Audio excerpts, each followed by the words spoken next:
문재인 대통령과 여야 5당 원내대표가 오늘 여야정 상설협의체 첫 회의를 열고 입법과 예산 분야에서 초당적 협력을 하기로 합의했습니다. 하지만 남북관계와 탈원전 등 강론에선 이견이 적지 않았습니다. 미국 정부가 오늘부터 이란을 상대로 경제, 금융 제재를 다시 시작했습니다. 이란산 원유 수입에 제동이 걸린 가운데 우리나라를 포함한 8개 나라는 한시적으로 예외를 인정받은 것으로 전해졌습니다. 자동차 산업이 불황에 들어서면서 대기업의 하청업체들이 더 큰 어려움을 겪고 있습니다. 대기업 한 곳과만 거래를 하는 전속 거래로 인해 일방적으로 불리한 계약과 갑질에 그대로 노출돼 있습니다. 폭력과 동물학대 등으로 논란을 빚고 있는 양진호 회장이 거래처에 난입해 직원들을 겁주고 죽으라고 협박한 정황이 담긴 영상을 KBS 취재진이 확보했습니다. 금융당국이나 수사기관 등의 대표번호로 전화를 걸어도 이를 중간에서 가로채는 신종 보이스피싱 수법이 등장했습니다. 보이스피싱이 갈수록 교묘해지는 가운데 서버도 해외에 있어 추적이 쉽지 않습니다.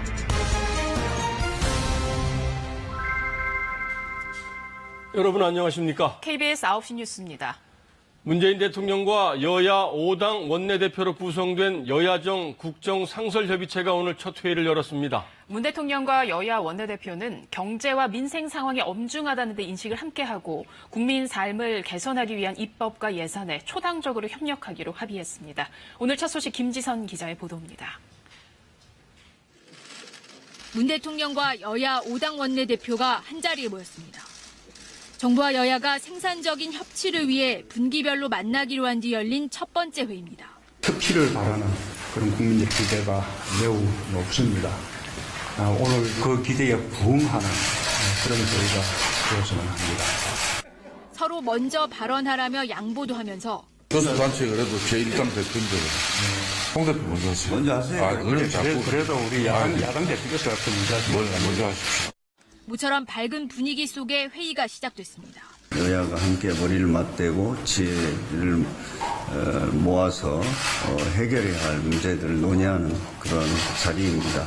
두 당이 서로 이견이 있으면 저희가 좀 잘 중재해서 뭔가 좀 성과를 내도록 해보겠습니다. 예정보다 1시간가량 길어진 논의 끝에 문 대통령과 여야 원내대표는 입법과 예산 분야 초당적 협력을 담은 12개 항의 합의문을 발표했습니다. 먼저 소상공인, 자영업, 저소득층 지원을 위해 법안 처리 등 모든 방안을 강구하기로 하고 기업의 어려움을 해소하기 위해 탄력 근로제를 확대 적용하고 규제 혁신을 신속하게 추진하기로 했습니다.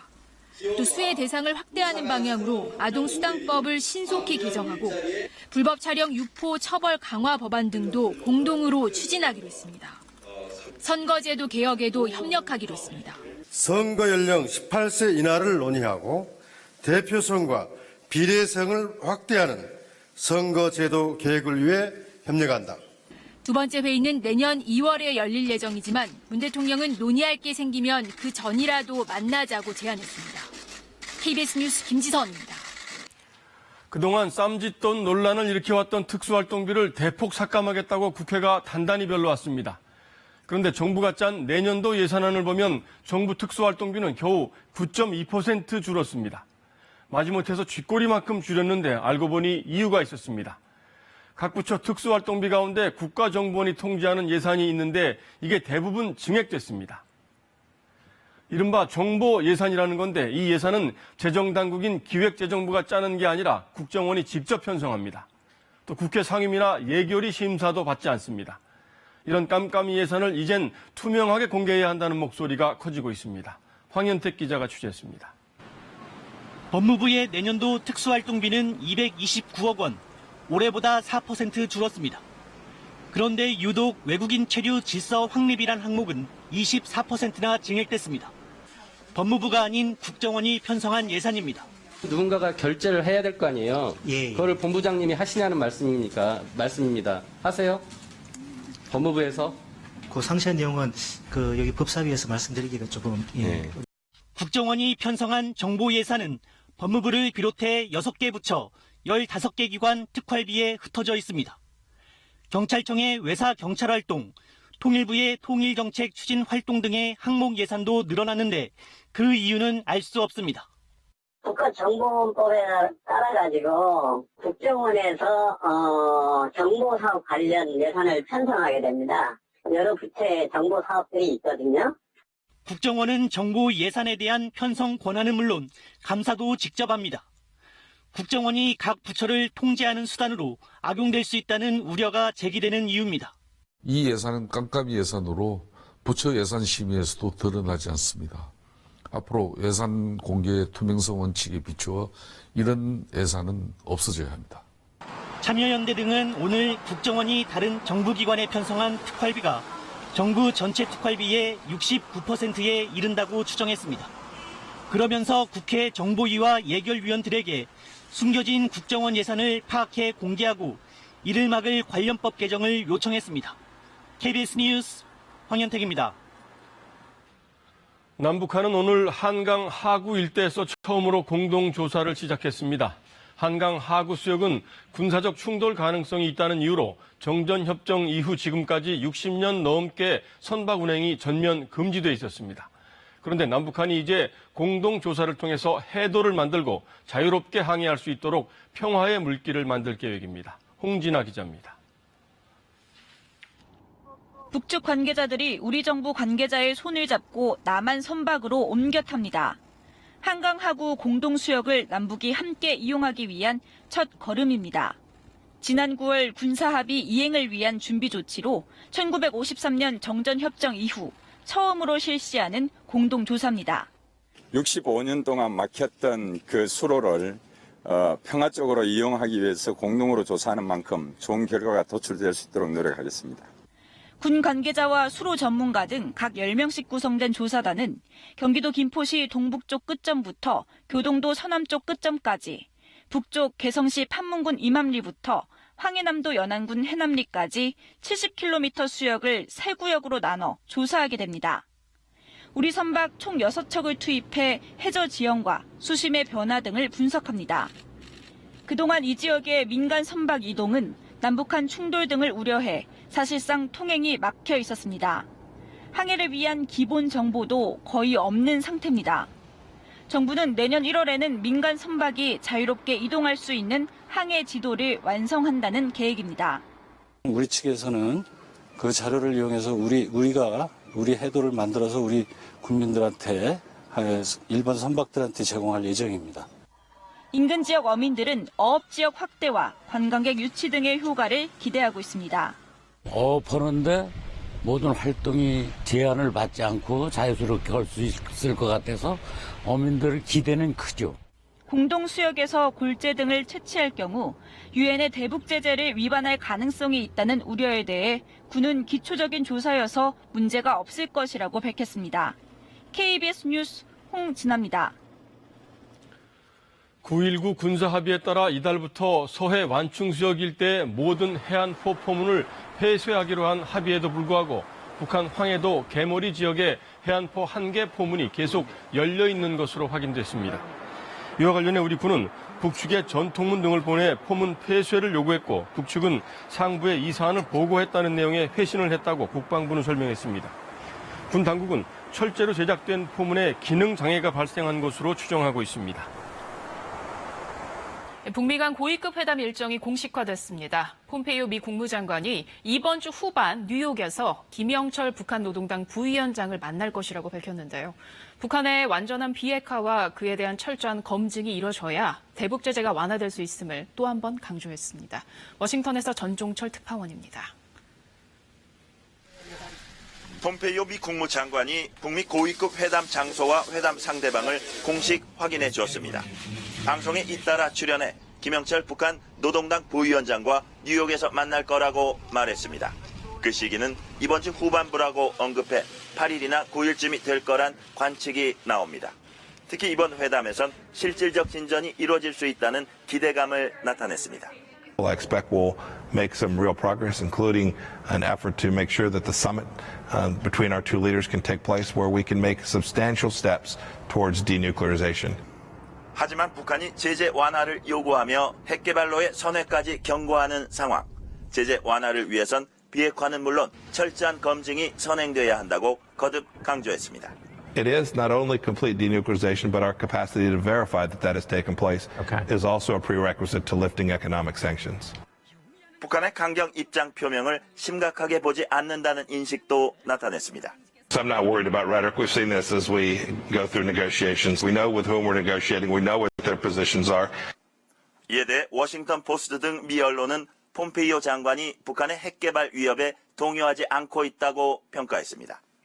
관건은 북한의 비핵화 조치와 미국의 상응 조치가 어떤 지점에서 만날 수 있을지 여부입니다. 접점을 찾는다면 2차 정상회담 개최에도 속도가 붙겠지만 그렇지 못하면 매우 험난한 길을 가게 될 수도 있습니다. 이번 고위급 회담이 중요한 이유입니다. 워싱턴에서 KBS 뉴스 전종철입니다. 미국이 이란산 원유 거래 금지를 포함해 이란에 대한 2차 경제, 금융 제재를 시행했습니다. 지난 8월 1차 제재에 이어서 더 강력한 제재가 발효된 건데 이란은 절대로 굽히지 않겠다는 강경한 입장입니다. 이란 현지에서 김형덕 특파원이 전합니다. 이란 경제의 생명줄인 석유 거래를 막는 강력한 미국의 2차 제재 첫날, 이란의 첫 반응은 결코 굴복은 없답니다. ما از تحریم عبور میکنیم. آمریکا رو پشیمان میکنیم. سرمایه خارجی رو به کشور برمیگردانیم. 이란 정부는 그동안 생필품 수입까지 철저히 통제하며 나름 제재에 대비해 왔습니다. 한국 등 8개국에 대한 한시적 예외를 허용한다는 외신 보도는 이란에도 호재입니다. چون ما تجربه لازم در موضوع تحریم رو داریم شک نکنید ایرانی‌ها می‌توانند در بدترین شرایط به میزان مورد نیاز خودشون نفت رو صادر کنند.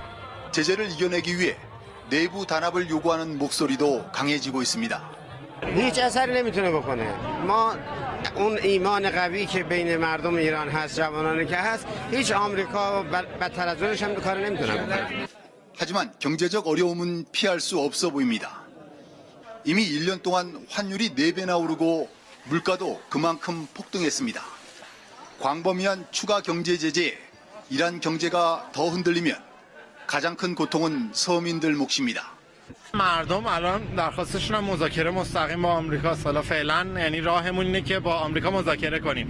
راه دیگه خیلی 유럽 연합과 러시아, 중국 등은 제재에 대한 반대 의사를 분명히 했습니다.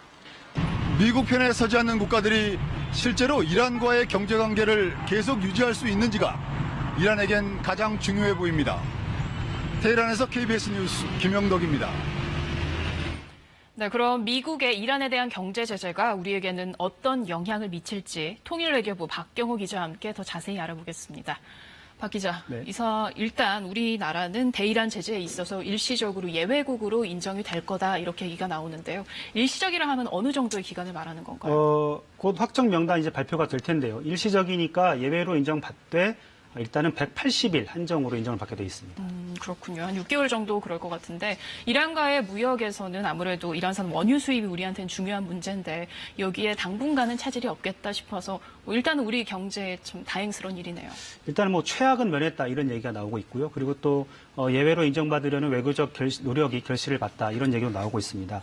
이란산 원유가 지난해 기준으로 1억 4,700여만 배럴이 이제 수입이 됐는데 전체 원유 비중으로 보면 한 13%입니다. 그런데 이 이란산 원유 중에 70%대가 컨덴세이트라고 얘기하는 초경질류인데요. 네. 이 분야만 놓고 봤을 때는 우리나라 시장, 그러니까 우리나라 수입 물량의 50%를 차지합니다. 그러니까 상당하네요. 이 분야만 보면은 상당히 비중이 있죠. 그러니까 들어오기 전에 이 종사자들 업계를 취재해 봤는데 이 수입선을 유지하는 것이 굉장히 부담스럽고 좀 리스크가 있다. 왜냐하면 정제 시설을 계속 가동을 해야 되기 때문에 이번에 예외 인정 여부가 큰 의미가 있다. 이렇게 얘기를 했습니다. 네, 그럼 우리가 이란과 거래를 하면 그 무역 대금을 어떻게 지불할지도 궁금하거든요. 아무래도 뭐 경제 제재 중이니까 직접 돈을 줘도 될까요? 어렵지 않아요? 이건 좀 생각을 해봐야 되는데요. 예를 들어서 앵커께서 저한테 물건을 파시면 제가 그 돈을 누구한테 줘야 되는 거죠? 저한테 주셔야죠. 그렇죠. 그런데 이란에서 원유를 사오면 그 돈은 이란으로 가지 않고 국내에 있는 거래은행에 예치를 하게 됩니다. 네. 반대로 이란이 우리나라 제품을 사가거나 이럴 경우에도 그 물건값을 이란에게 받는 것이 아니고 국내 은행에 아까 말한 그 은행에 예치된 금액만큼 찾아가는 거죠.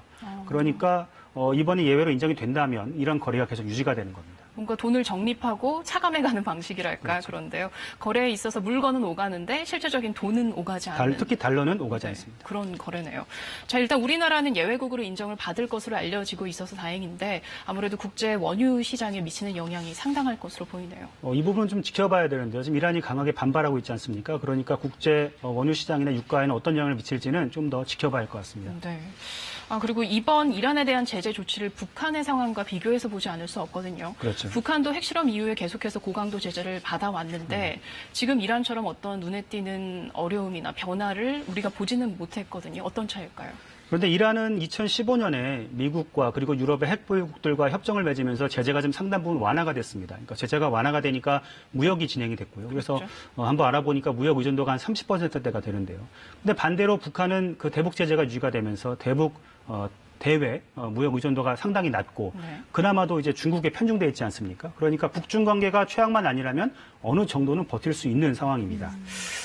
그리고 이런 것들은 이제 최근에 이란에서 보면은 1년 새에 그 이란 시장의 달러화가 3배 이상 뛰었는데 북한은 이제 장마당 기준으로 보면은 거의 변동이 없다. 이런 점도 이런 그 제재의 영향을 한번 짐작해 볼 수 있습니다. 네, 두 나라 상황에 따라서 또 제재의 영향도 참 다른 걸 볼 수 있습니다.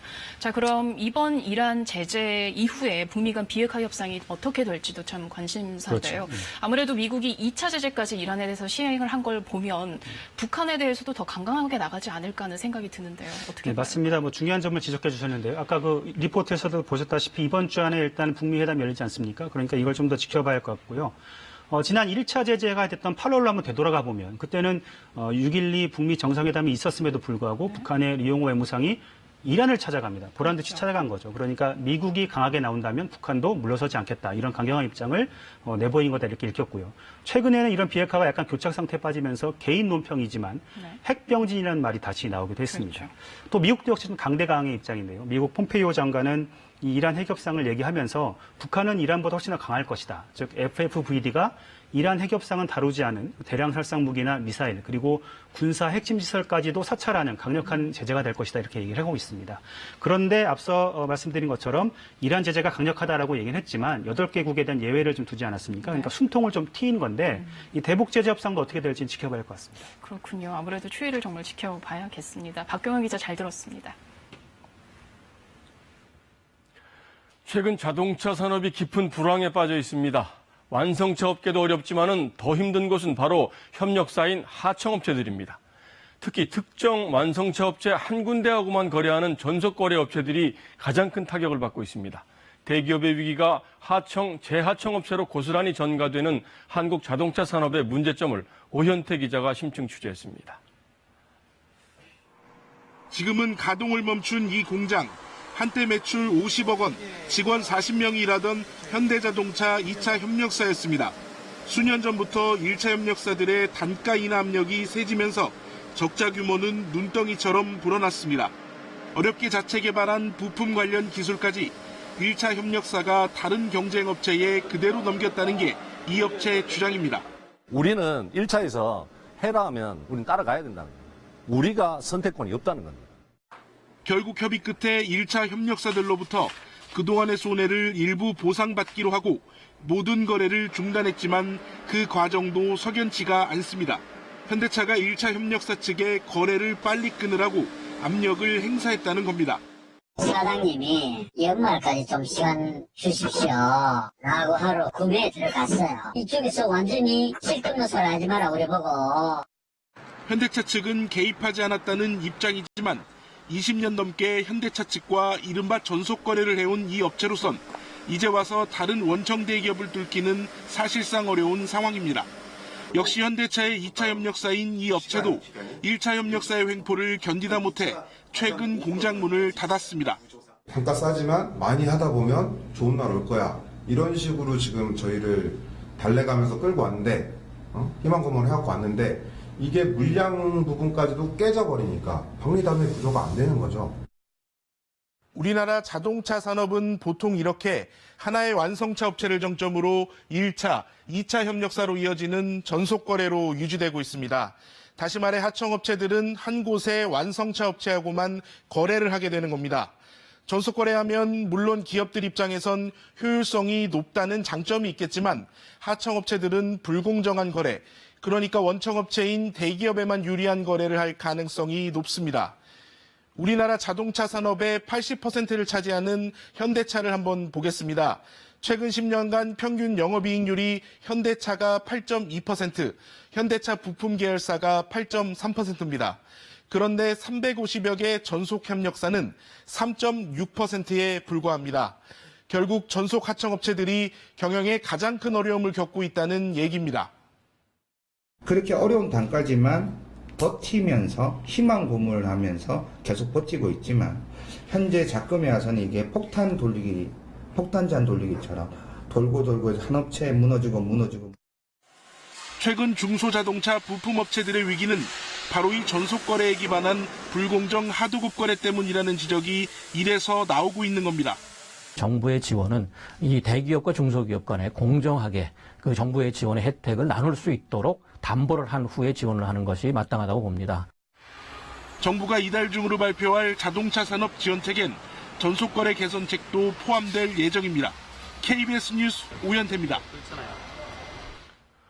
무자비한 폭행과 엽기적인 동물 학대로 우리 사회에 큰 공분을 불러일으킨 양진호 회장. 유명 IT 사업가로 포장된 그의 사업 방식은 어땠을까요?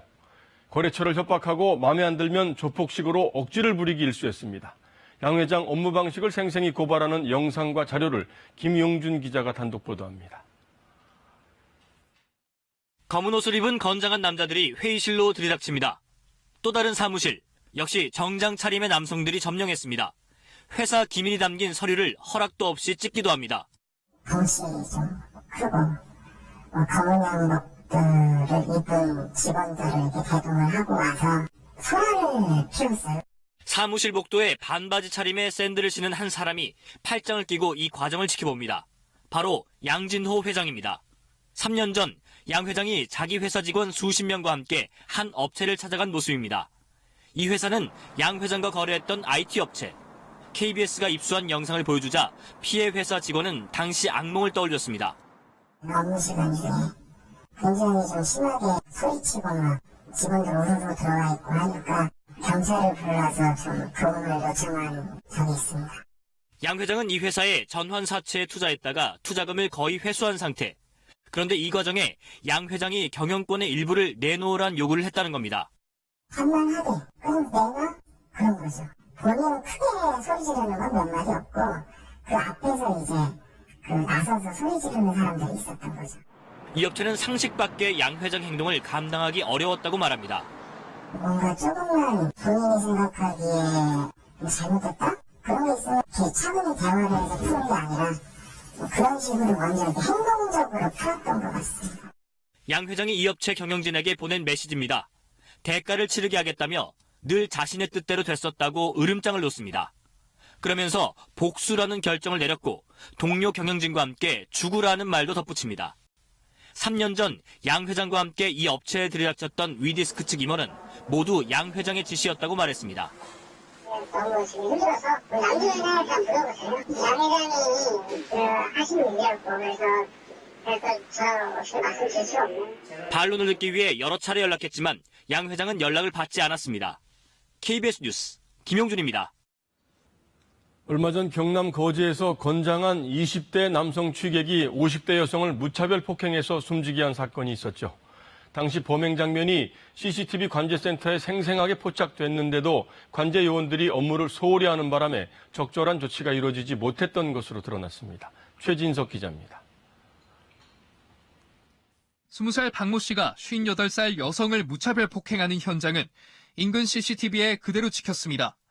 경남 거제시 곳곳을 촬영하는 방범용 CCTV는 1,100여 대, 17억여억 원이 투입된 통합관제센터에는 공무원과 모니터 요원, 파견 경찰 등 26명이 3교대로 24시간 근무하고 있습니다.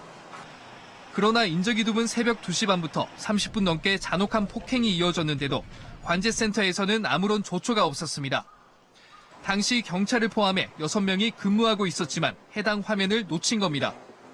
혈자랑 모든 것을 가려져가지고 상당히 분별이 어려워지는 거죠. 저도 제 16대 차들기가 하면서 나가는데 한 카메라당 0.6초 소리를 줍니다. 결국 목격자들이 나타날 때까지 폭행은 계속됐고 경찰은 이들의 신고를 받고 나서야 출동했습니다. 범인이 저희한테 오더라고요. 오서 하는 말이 그러니까 자기가 경찰인데 경찰을 왜 부르냐 욕을 하면서 그렇게 하더라고요. 관제센터에서 폭행 사실을 제때 확인하고 경찰이 조금 더 일찍 현장에 도착했더라면 사망을 막을 수 있지 않았을까 아쉬움이 남습니다. 살인 혐의로 구속 기소된 박 씨에 대한 재판이 29일로 예정된 가운데 가해자 엄벌을 요구하는 청와대 국민청원은 32만 명을 넘어섰습니다. KBS 뉴스 최진석입니다. 요즘 보이스피싱 범죄 수법이 전문가들도 혀를 내두를 정도로 진화하고 있습니다. 통상 보이스피싱으로 의심되는 전화가 걸려오면 끊어버리고 금융당국이나 수사기관에 확인 전화를 걸게 되는데 이때 이 확인 전화까지 가로채는 신종 보이스피싱 범죄 수법이 등장했습니다. 그 실태를 김수연 기자가 취재했습니다. 한 저축은행의 저금리 대출 광고 문자에 혹한 일용직 근로자 김모 씨. 전화를 걸자 은행 직원은 대출이 가능하다며 금융감독원에 확인도 해보라고 했습니다. 김 씨는 곧바로 금감원에 전화를 했고 금융감독원 콜센터 맞냐? 그러니까 거기서 맞대요. 합법적이니까 진행하는 문제가 안 된대요. 믿고 대출을 신청했지만 의심스러운 점이 한두 가지가 아니었습니다. 거래 실적부터 쌓아야 한다며 4천여만 원을 김 씨 통장으로 입금해주더니 이 돈을 10여 차례에 나눠 다시 보내라고 요구했습니다. 저축은행 대표 번호로 재차 확인했지만 문제가 없다는 답변이었습니다. 본사소속이라고 확인되세요, 이분은. 담당자분 믿고 진행하시면 되세요, 고객님. 하지만 알고 보니 김 씨가 통화한 금감원과 저축은행 직원 모두 김 씨 계좌를 이른바 돈 세탁을 위한 대포 통장으로 이용한 보이스피싱 조직원들이었습니다. 처음에 저축은행 직원이 하라는 대로 대출 상담용 앱을 깔았는데 알고 보니 악성 코드가 심어진 가짜 앱이었던 겁니다. 이 앱으로 김 씨의 전화를 중간에 가로채서 받았던 겁니다. 대출을 못 받은 김 씨가 항의 전화를 걸었을 때도 대답한 건 바로 그놈 목소리였습니다. 사칭 관련 그 피해를 제가 지금 봤어요. 인원 관련해가지고 접수할 거고요. 그게 바로 저예요, 근데. 죄송한데. 네? 당황하셨죠? 그게 바로 저입니다. 잘 쓰겠습니다. 김 씨 계좌로 돈을 입금한 보이스피싱 피해자들은 김 씨를 경찰에 신고한 상태입니다. KBS 뉴스 김수연입니다. 이렇게 피해자들이 금융당국이나 사법당국에 거는 확인 전화까지 사기범들이 가로채서 돈을 빼내갔습니다. 이런 수법이 어떻게 가능한 건지, 피해를 막을 방법은 무엇인지 계속해서 오규정 기자입니다. IT 업체의 도움을 받아 보이스피싱 범죄 조직이 쓴 이른바 가로채기 기술을 재현해봤습니다. 휴대전화기에 기본적으로 깔려있는 전화 앱과 비슷한 앱을 만든 뒤 여기에 악성 코드를 심었습니다. 이 휴대전화를 이용해 금융감독원 번호로 전화를 걸어보겠습니다.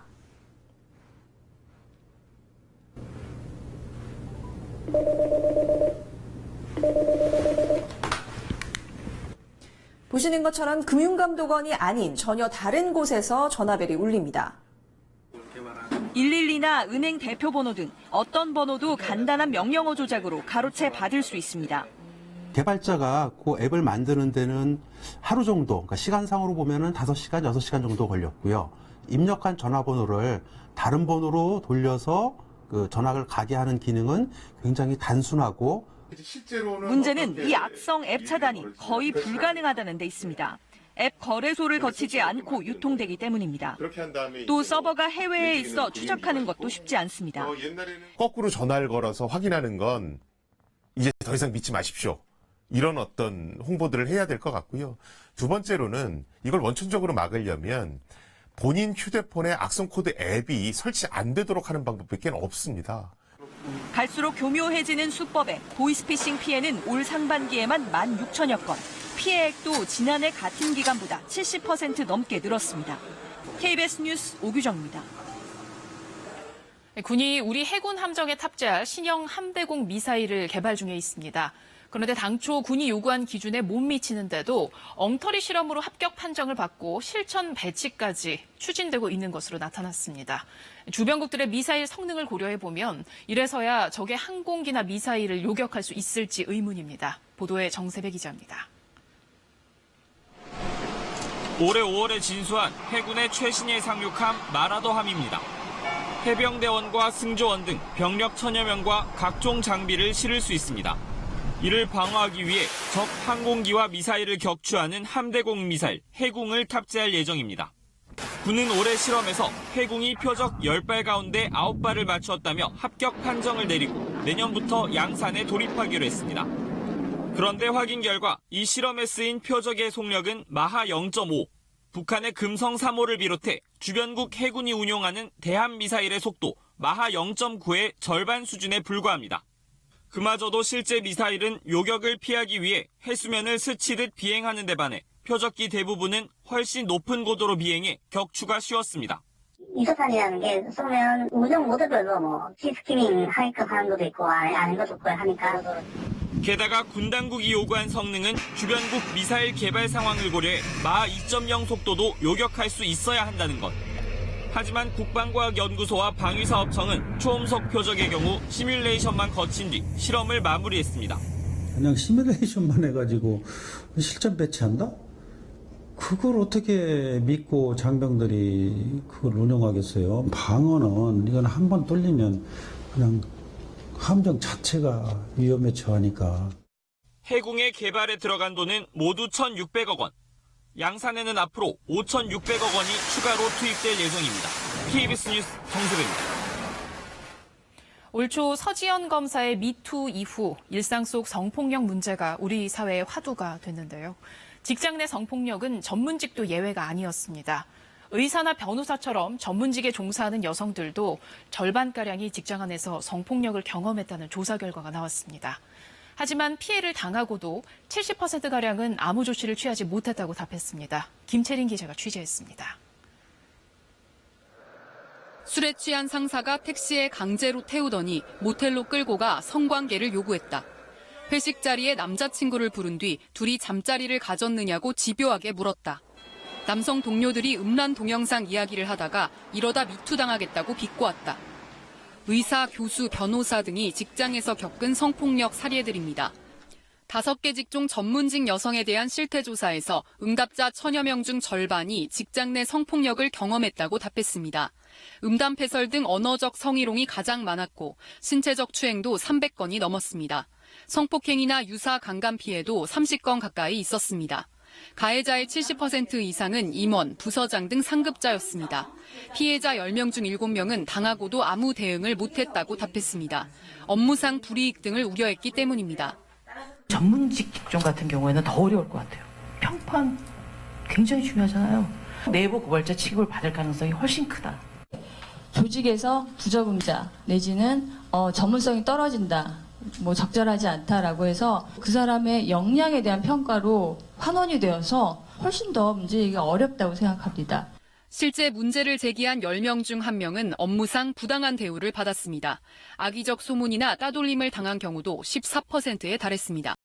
고학력 구성원들이 모인 이른바 전문직 직장 안에서도 여성들이 성폭력에 무방비로 노출되어 있음이 이번 조사에서 드러났습니다. 공통적으로 짚어낸 얘기가 인식 개선, 인식 전환을 요구했어요. 직급에 따라, 직종에 따라 교육 내용이 다 달라야 하고.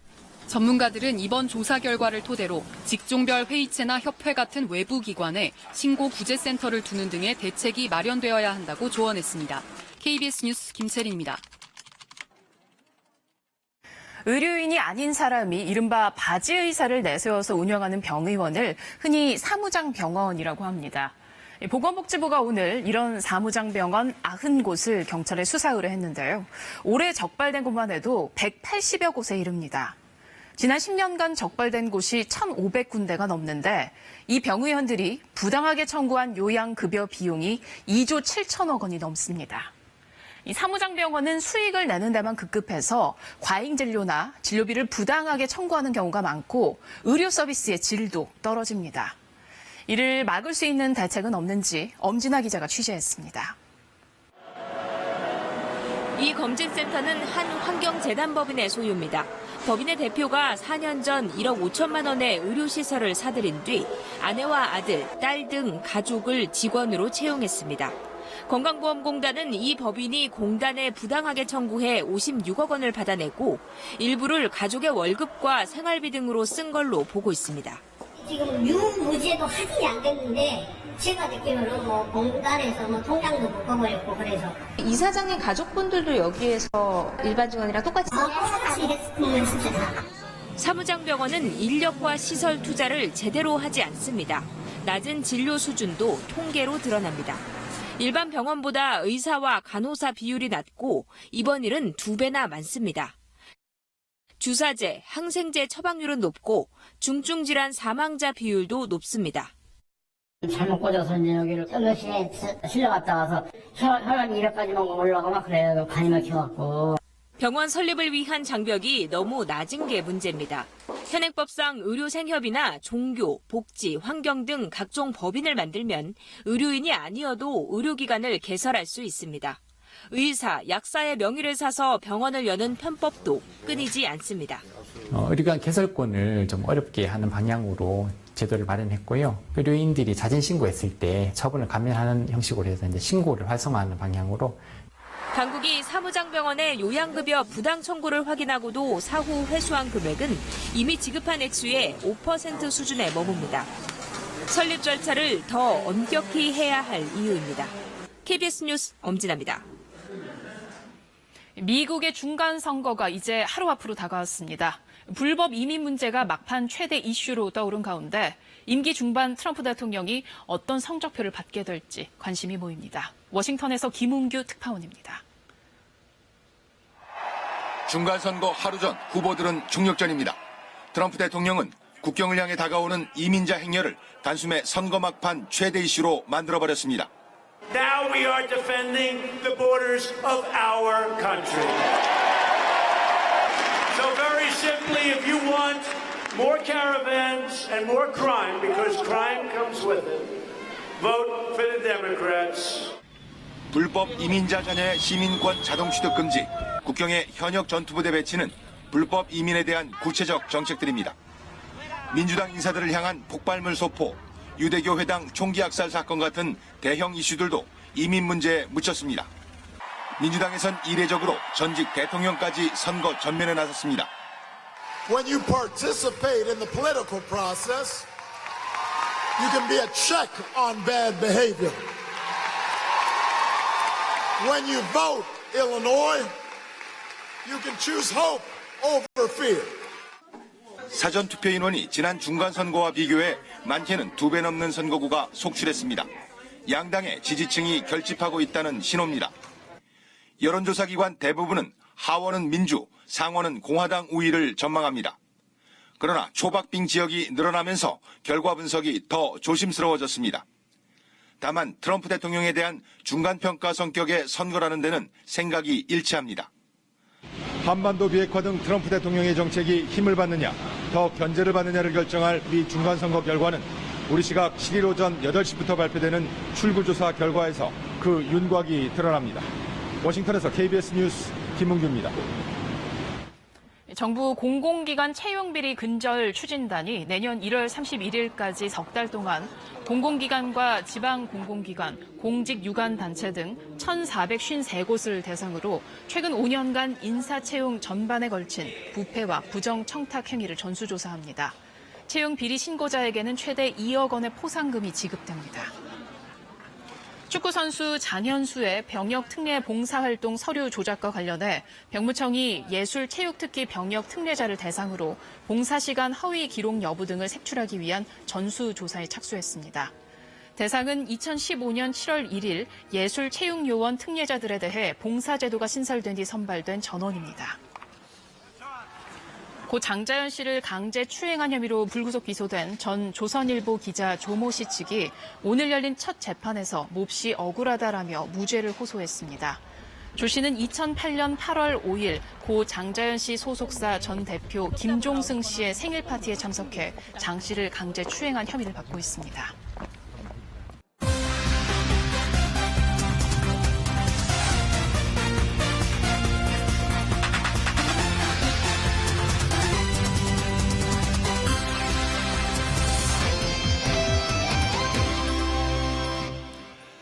안녕하십니까. 스포츠 뉴스입니다. 두산과 SK의 한국 시리즈 2차전이 진행 중입니다. 두산이 1차전의 패배를 서력할 수 있을까요? 아니면 SK가 2연승에 성공할까요? 자세한 소식 알아봅니다. 하무림 기자 전해주시죠. 네, 1차전에서 잔루 11개를 남기며 무기력하게 패배한 두산은 오늘은 달라진 모습을 보여줬습니다. 배트를 짧게 지며 서력의 의지를 드러낸 정수빈이 3회 말 1사 1삼루 찬스에서 날카로운 타구를 날렸습니다. SK 유격수 김성현이 감각적으로 공을 잡아내 1루 주자를 아웃시켰지만 발빠른 정수빈까지는 잡아내지 못해 두산이 선취점을 뽑아냈습니다. 4회 무사 2루 찬스에선 양의재의 적시타가 터졌습니다.